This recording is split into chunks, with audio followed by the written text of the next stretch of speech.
अस्सलाम वालेकुम व्यूअर्स, उम्मीद है आप सब खैरियत से होंगे। जी व्यूअर्स, एज यूजुअल हम सबसे पहले बात करेंगे फ्यूल प्राइसेस की। जैसा कि आप जानते हैं पिछले महीने अक्टूबर में अच्छी खासी फ्यूल प्राइसेस कम की गई, आवाम के लिए खुशखबरी थी।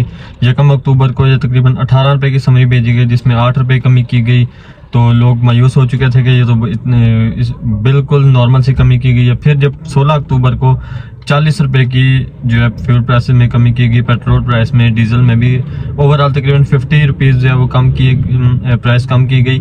और 1 नवंबर को ही आवाम को उम्मीद थी कि प्राइसेस कम होंगी, लेकिन नहीं की गई। तो अगर हो भी होती तो वेल एंड गुड, अगर बहुत अच्छा था। अगर नहीं हुई तो हम इसमें कुछ नहीं कर सकते, ये तो हुकूमत की मेहरबानी है कम की गई प्राइसेस। इसमें बहुत से जो है मल्टीपल रीजन से प्राइसेस कम करने के, एक तो ग्लोबली जो है इंटरनेशनल मार्केट में पेट्रोल प्राइस जो है वो कम हुई थी।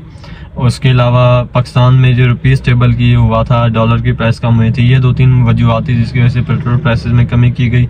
और आप सब जानते हैं जैसे कि जब फ्यूल प्राइसेस में कमी की जाती है तो ओवरऑल जो है फ्यूल प्राइसेस ज़्यादा हो तो महंगाई भी ज़्यादा होती है, अगर फ्यूल प्राइसेस कम हो तो फिर हर चीज़ पे उसका इफेक्ट पड़ता है। तो अल्हम्दुलिल्लाह इस पर भी इफेक्ट पड़ा है। सबसे पहले तो गवर्नमेंट ने नोटिस जारी किए कि जो लोकल ट्रांसपोर्ट एसोसिएशन है उनको कि 10% जो अपने किराए कम किए जाएँ।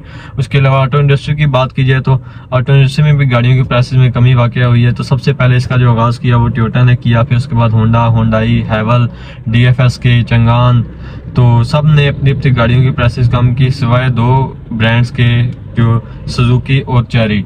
सुजुकी की तरफ से उन्होंने डिनाई कर दिया, इसको तरदीद कर दी कि हम प्राइसेस कम नहीं करेंगे। चेरी ने भी। टोयोटा की बात की जाए तो सब जो ब्रांड्स हैं उन्होंने कोई 50,000, 60,000 ये लाख कमी नहीं की, तकरीबन 12-12, 15-15, 20-20 लाख रुपए कमी की गई। सबसे ज़्यादा जो कमी है वो किया सोरेंटो में हुई है, जो कि 22 लाख रुपए की थी। टोयोटा ने यारिस में 1 लाख रुपए की कमी की है, और जो टोयोटा फॉर्च्यूनर जी है जो उनका वेरिएंट है उसमें 13 लाख रुपए की कमी की गई है। मतलब अच्छी खासी कमी की गई है। जितना आप ये कह लें कि जितना पहले ऑफ दिया जा रहा था मुख्तलिफ शक्लों में, कोई रजिस्ट्रेशन फ्री दे रहा था, कोई ईयरली मेंटेनेंस फ्री दे रहा था, कोई इंश्योरेंस फ्री दे रहा था, तो उतनी प्राइस जो है गाड़ियों की कम कर दी गई है। और गाड़ियों की प्राइस जो है कम होने के रीज़न बेसिकली ये नहीं है कि जो है रुपीज़ स्टेबल हुआ है या डॉलर कम हुआ है, क्योंकि जब गाड़ियों सिक्योरिटी किट्स जो है आना बंद हुई थी बाहर से, उनकी जो इम्पोर्ट बैन हुई थी, तब जो यही प्राइसेस गाड़ियों की थी जो आज चल रही हैं। आज से पहले जो चल रही थी प्राइसेस कम होने से पहले, तो भी डॉलर इतना ऊपर गया, वापस नीचे आया, कम होना नहीं चाहिए था। लेकिन उसकी बेसिकली रीज़न ये थी कि डिमांड ही नहीं थी। जो है डीलर जो है वो सुकून से बैठे हुए थे, कोई काम नहीं था।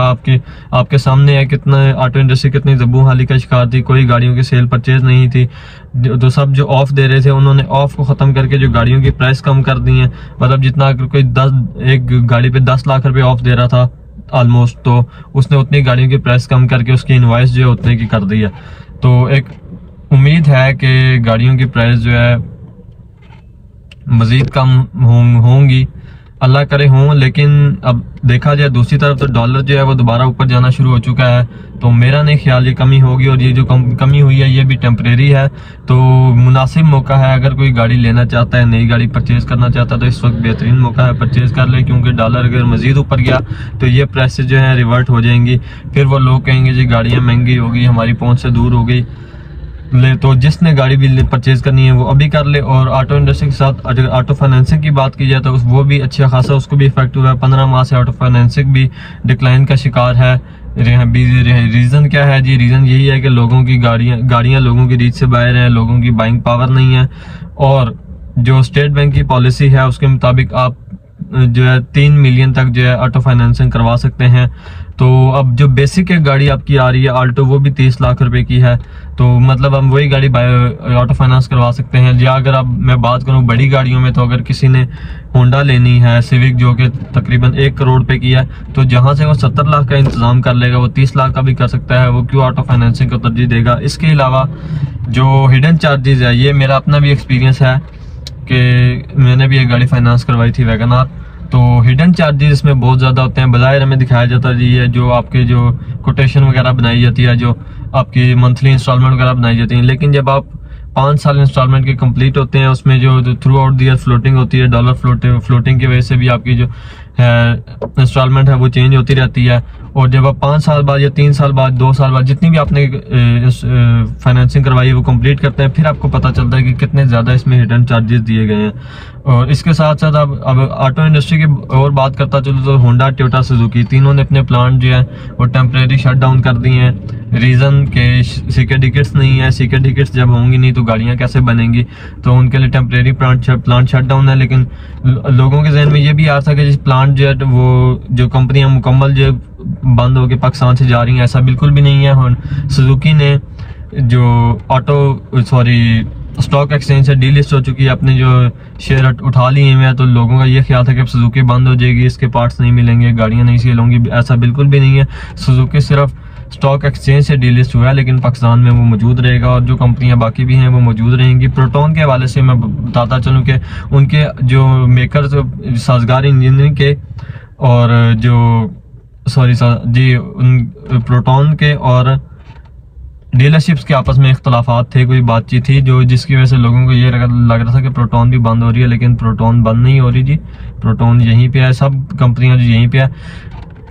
फ्यूल कंपनी की बात करूँ, पेट्रोल कंपनी है जी, शेल जो एक फेमस जो ब्रांड है पाकिस्तान में काम कर रहा है जी, वो ग्लोबली ख़त्म हो रहा है। तो लोगों का ये भी ख्याल था कि वो पाकिस्तान से भी ख़त्म हो जाएगा, लेकिन वो ख़त्म नहीं होगा।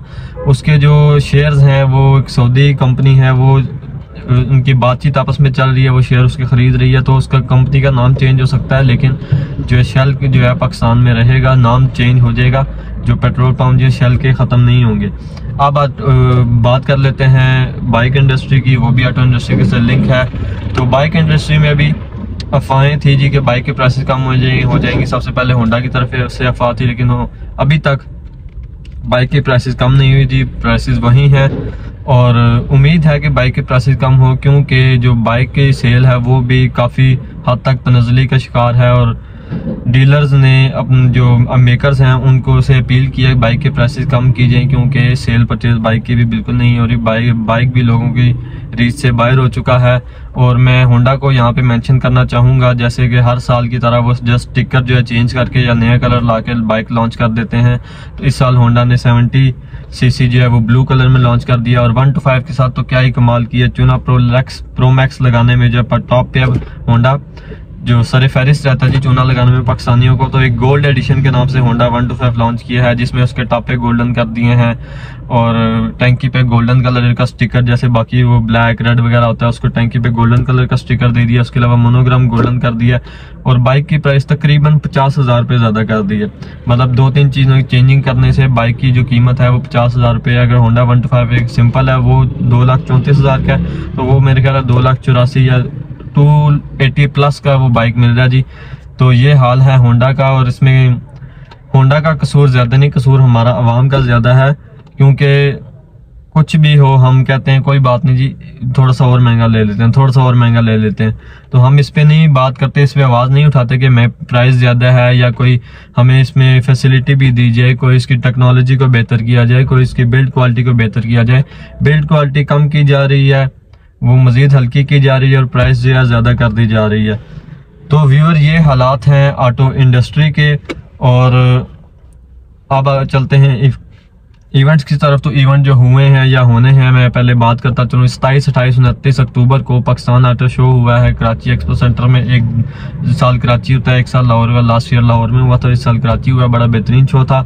इसके अलावा 4 तारीख को HSC का ऑटो शो था पेशावर में, जो सिक्योरिटी रीजंस की वजह से पोस्टपोन कर दिया गया। उसकी जो भी नई डेट आएगी वो हमारे सोशल मीडिया अकाउंट्स और यूट्यूब चैनल पर देख सकते हैं। 5 तारीख को PSE जो है पाकिस्तान ऑटो रैप कम्युनिटी, उसका शो हुआ है जी। फर्स्ट शो था सिल्वर सिटी इस्लामाबाद में, बहुत ही बेहतरीन शो था।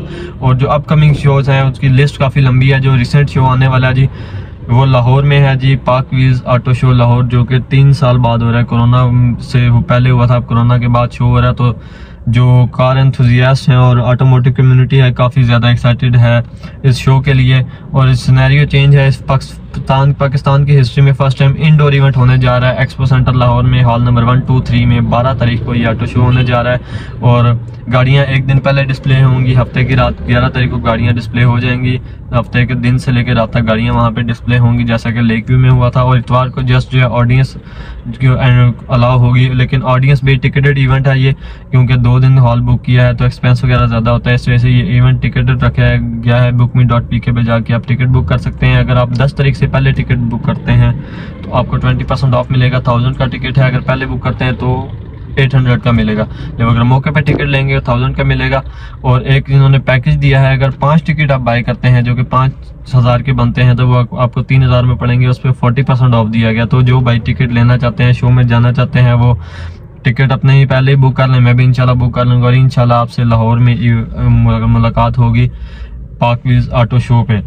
तो व्यूअर ये थी आज की वीडियो, काफ़ी टाइम से वीडियो नहीं बनाई थी तो मैंने सोचा वीडियो बना दें। हाँ, एक और बात करता चलूँ कि ये जो प्राइसेस में कमी की गई है या फ्यूल प्राइसेस में कमी की गई है, ये मुस्तकिल नहीं है, ये आर्जी है जी। क्योंकि ग्लोबली तो प्राइस कम हुई थी, डॉलर भी स्टेबल हुआ, प्राइस डॉलर कम हुआ, रुपये स्टेबल हुआ, लेकिन पाकिस्तान में ये सब चीज़ें आर्जी होती हैं और ये दोबारा डॉलर बढ़ना शुरू हो गया। अगर मज़ीद बढ़ गया तो फिर प्राइसेस ऊपर चली जाएंगी।